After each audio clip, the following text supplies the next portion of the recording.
9월 5일 토요일 매일 성경입니다. 매일 성경 본문은 창세기 40장 1절부터 23절입니다. 먼저 본문을 읽겠습니다. 그 후에 애굽 왕의 술 맡은 자와 떡 굽는 자가 그들의 주인 애굽 왕에게 범죄한지라. 바로가 그 두 관원장 곧 술 맡은 관원장과 떡 굽는 관원장에게 노하여 그들을 춘희대장의 집 안에 있는 옥에 가두니 곧 요셉이 갇힌 곳이라. 춘희대장이 요셉에게 그들을 수종들게 하며 요셉이 그들을 섬겼더라. 그들이 갇힌 지 여러 날이라. 옥에 갇힌 애굽 왕의 술 맡은 자와 떡 굽는 자 두 사람이 하룻밤에 꿈을 꾸니 각기 그 내용이 다르더라. 아침에 요셉이 들어가 보니 그들에게 근심의 빛이 있는지라. 요셉이 그 주인의 집에 자기와 함께 갇힌 바로의 신하들에게 묻되 어찌하여 오늘 당신들의 얼굴에 근심의 빛이 있나이까? 그들이 그에게 이르되 우리가 꿈을 꾸었으나 이를 해석할 자가 없도다. 요셉이 그들에게 이르되 해석은 하나님께 있지 아니하니이까? 청하건대 내게 이르소서. 술 맡은 관원장이 그의 꿈을 요셉에게 말하여 이르되 내가 꿈에 보니 내 앞에 포도나무가 있는데 그 나무에 세 가지가 있고 싹이 나서 꽃이 피고 포도송이가 익었고 내 손에 바로의 잔이 있기로 내가 포도를 따서 그 즙을 바로의 잔에 짜서 그 잔을 바로의 손에 들여놓으라. 요셉이 그에게 이르되 그 해석이 이러하니 세 가지는 사흘이라. 지금부터 사흘 안에 바로가 당신의 머리를 들고 당신의 전직을 회복시키리니 당신이 그 전에 술 맡은 자가 되었을 때 하던 것 같이 바로의 잔을 그의 손에 들이게 되리이다. 당신이 잘 되시거든 나를 생각하고 내게 은혜를 베풀어서 내 사정을 바로에게 아뢰어 이 집에서 나를 건져주소서. 나는 히브리 땅에서 끌려온 자요 여기서도 옥에 갇힐 일은 행하지 아니하였나이다. 떡 굽는 관원장이 그 해석이 좋은 것을 보고 요셉에게 이르되 나도 꿈에 보니 흰 떡 세 강주리가 내 머리에 있고 맨 윗 강주리에 바로를 위하여 만든 각종 구운 음식이 있는데 새들이 내 머리의 광주리에서 그것을 먹더라. 요셉이 대답하여 이르되 그 해석은 이러하니 새 광주리는 사흘이라. 지금부터 사흘 안에 바로가 당신의 머리를 들고 당신을 나무에 달리니 새들이 당신의 고기를 뜯어 먹으리이다 하더니 제3일은 바로의 생일이라. 바로가 그의 모든 신하를 위하여 잔치를 베풀 때에 술 맡은 관원장과 떡 굽는 관원장에게 그의 신하들 중에 머리를 들게 하니라. 바로의 술 맡은 관원장은 전직을 회복하며 그가 잔을 바로의 손에 받들어 드렸고 떡 굽는 관원장은 매달리니 요셉이 그들에게 해석함과 같이 되었으나 술 맡은 관원장이 요셉을 기억하지 못하고 그를 잊었더라. 아멘. 요셉이 갇힌 감옥에 두 사람이 같이 갇히게 됩니다. 그들은 애굽 왕의 술 맡은 자와 떡 굽는 자였습니다.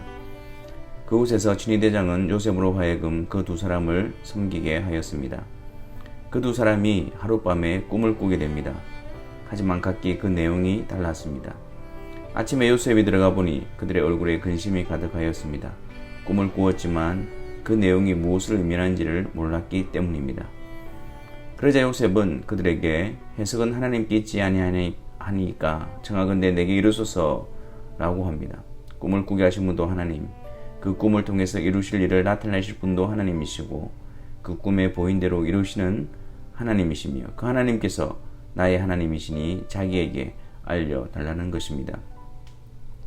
술 맡은 관원장의 꿈을 들은 요셉은 사흘 안에 전직을 회복하여 다시 바로의 잔을 그의 손에 들이게 될 것이라고 해석해 줍니다. 그러면서 한 가지 부탁을 합니다.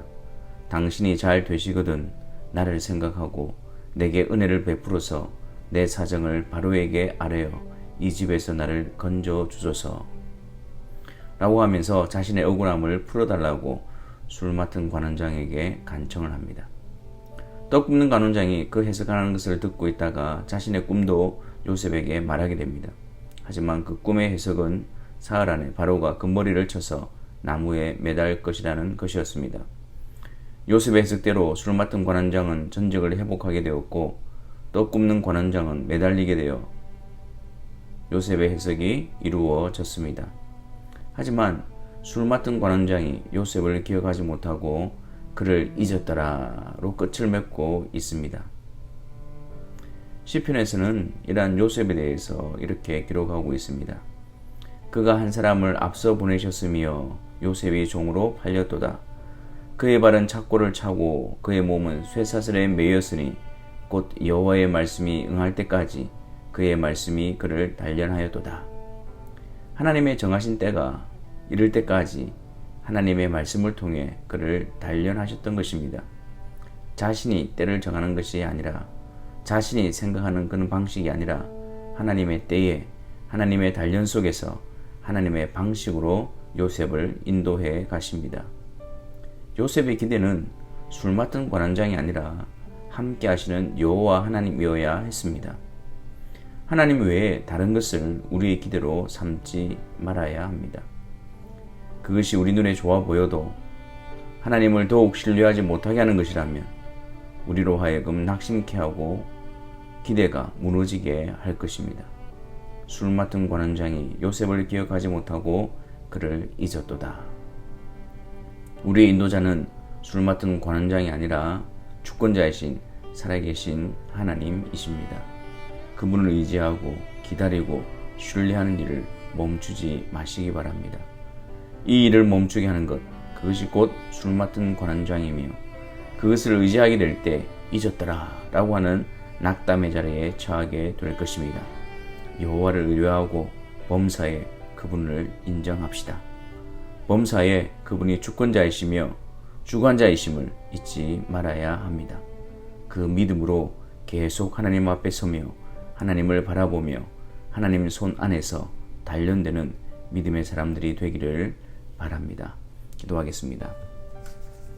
하나님 아버지, 하나님께서 우리와 함께 하심으로 우리 가운데 하나님의 뜻이 이루어지는 일에 형통한 삶을 살게 하여 주옵소서. 이를 위해서 계속 하나님을 의지하고 또 하나님의 말씀에 따라 또 순종하며 하나님을 의지하는 저희들이 되게 하여 주옵소서. 때로는 우리가 유혹에 빠져서 우리 눈에 보이는 기대, 우리 눈에 보이는 의지, 그것을 신뢰하고 붙들려고 하는 때가 있음을 고백합니다. 우리가 술 맡은 관원장을 붙들고 의지하는 자가 되지 않게 하여 주옵시고 오로지 전능하신 하나님만을 의지하며 그분만을 바라보며 그분만을 신뢰하는 그분께 도움을 구하는 많은 성도들의 삶이 되게 하여 주옵소서. 예수 그리스도의 이름으로 기도하옵나이다. 아멘.